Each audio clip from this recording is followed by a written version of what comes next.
Dear friends, आप सभी को मेरे इस यूट्यूब चैनल पर हार्दिक स्वागत है, अभिनंदन है।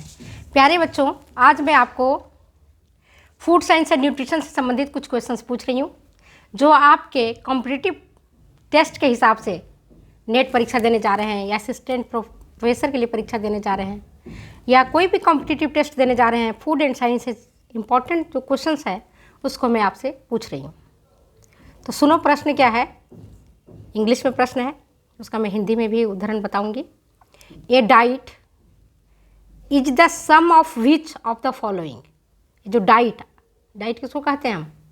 प्रतिदिन जो हमारे प्लेट में कितना आहार रहता है वह एक टाइम का आहार कहलाता है। तो वही है, a diet is the sum of which of the following.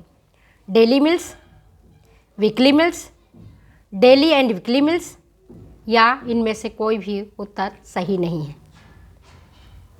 प्रश्न फिर से सुन लीजिए।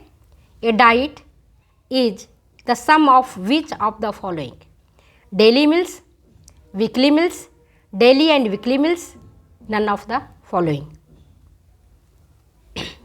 सही उत्तर क्या है? सही उत्तर है आपका डेली एंड वीकली मील्स। क्यों है? क्योंकि यहाँ पर सम पूछ रहा है, योग, कि diet is the sum of which of the following. जहाँ सम आ जाता, अगर केवल डाइट पूछता तो हम कहते हैं डेली मील्स। डेली आहार में हम एक बार के भोजन में कितना हमारी थाली में परोसा जाता है, जितना हम ग्रहण करते हैं उसी को हम एक बार का उसको आहार कहते हैं। लेकिन यहाँ क्या पूछ रहा है? A diet is the sum of which of the following is daily and weekly meals कहलाएगा। सही उत्तर डेली एंड वीकली मील्स है। दूसरा है प्रश्न, आप सुन लो ध्यान से।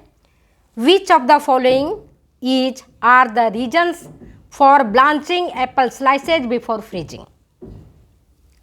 फ्रीजिंग करने से पहले एप्पल स्लाइसेज को, एप्पल के सेब के टुकड़ों को ब्लांचिंग करते हैं। क्यों करते हैं? क्या कारण है? ऑप्शन आपके पास है, रिमूव द स्ट्रॉन्ग टेस्ट।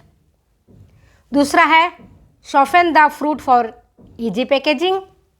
तीसरा है स्टॉप एंजाइमेटिक रिएक्शन। चौथा है वाइटन द एप्पल स्लाइसेज। क्यों करते हैं? फ्रीजिंग करने से पहले एप्पल स्लाइसेज को हम ब्लांचिंग क्यों करते हैं? करेक्ट आंसर क्या होगा? करेक्ट आंसर हमारा है कि ब्लांचिंग करने से एप्पल स्लाइसेस तो थोड़ा सॉफ्ट हो जाता है। तो पहला क्या कारण है? Soften the fruit for easy packaging. और तीसरा क्या है? Stop enzymatic reaction. आप देखते हो एप्पल जब हम काटते हैं तो एप्पल के जो स्लाइसेज हैं थोड़ी देर के बाद, 15, 10, 20 मिनट के बाद ही आप देखोगे ब्राउन होने लगता है। क्यों होता है? क्योंकि एंजाइमेटिक रिएक्शंस होने लगता है। इसी को प्रिवेंट करने के लिए ब्लांचिंग करते हैं, ताकि एंजाइमेटिक रिएक्शंस को प्रिवेंट कर दिया जाए, रोक दिया जाए। तो करेक्ट आंसर क्या हुआ? करेक्ट आंसर है soften the fruit for easy packaging और स्टॉप एंजाइमेटिक रिएक्शन। ठीक है। तीसरा क्वेश्चन आपके बीच में है, an inorganic nutrient is necessary to maintain health and optimum growth of human. Which of the following are examples of inorganic nutrients. एक inorganic पोषक तत्व जो हमारे स्वास्थ्य और वृद्धि के लिए अत्यावश्यक होता है। तो इनऑर्गेनिक न्यूट्रिएंट्स का एग्जाम्पल कौन कौन से हैं? ऑप्शन आपके पास फैट्स, दूसरा है मिनरल्स, तीसरा है प्रोटीन्स, चौथा है विटामिन्स, पांचवा है वाटर। करेक्ट आंसर क्या होगा? करेक्ट आंसर है हमारा मिनरल्स एंड विटामिन्स। ये इनऑर्गेनिक न्यूट्रिएंट्स कहलाते हैं। नेक्स्ट क्वेश्चन आपके पास, which of the following sugars is a part of riboflavin, DNA and RNA and can be synthesized in the body। कौन सा ऐसा शुगर है जो राइबोफ्लेविन डीएनए और आरएनए का पार्ट है और जिसका सिंथेसिस संश्लेषण हमारी बॉडी में होता है, उस शुगर का नाम बताइए। ऑप्शन आपके पास जाइलोज, दूसरा है राइबोज, तीसरा है राबिनोज, चौथा है डेक्सट्रोज। सही उत्तर क्या है? सही उत्तर क्या है? तो देखो, सही उत्तर इसका है राइबोज। क्लास में जब हम आपको कार्बोहाइड्रेट पढ़ाए थे तो बताए थे कि इसमें राइबोफ्लेविन डीएनए और आरएनए का भी इसमें राइबोज में पार्ट होता है।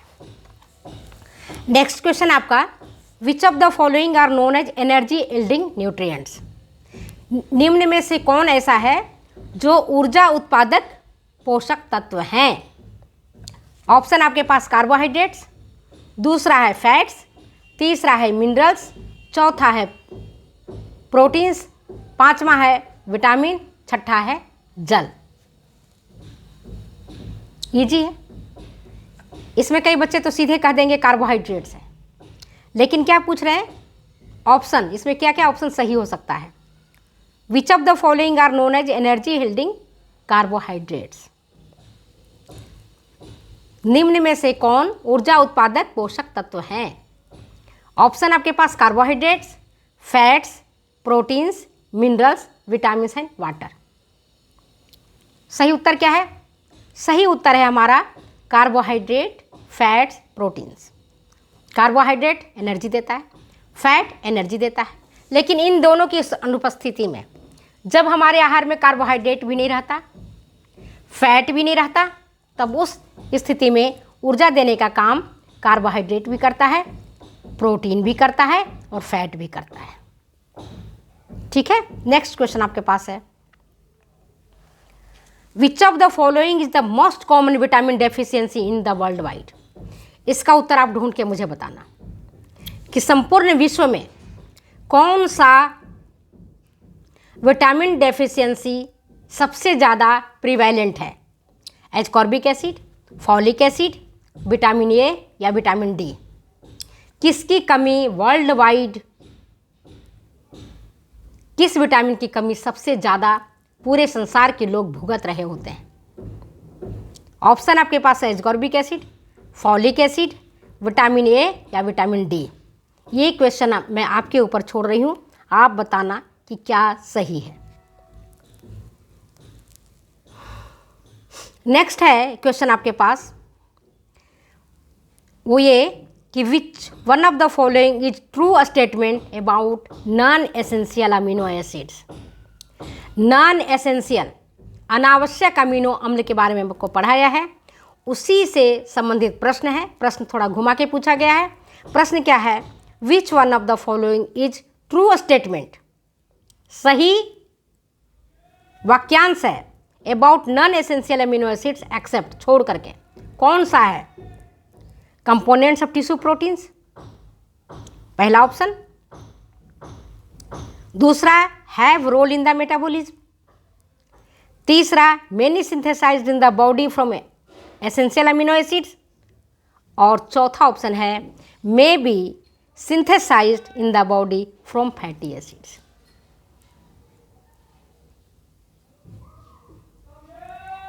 सही उत्तर क्या है?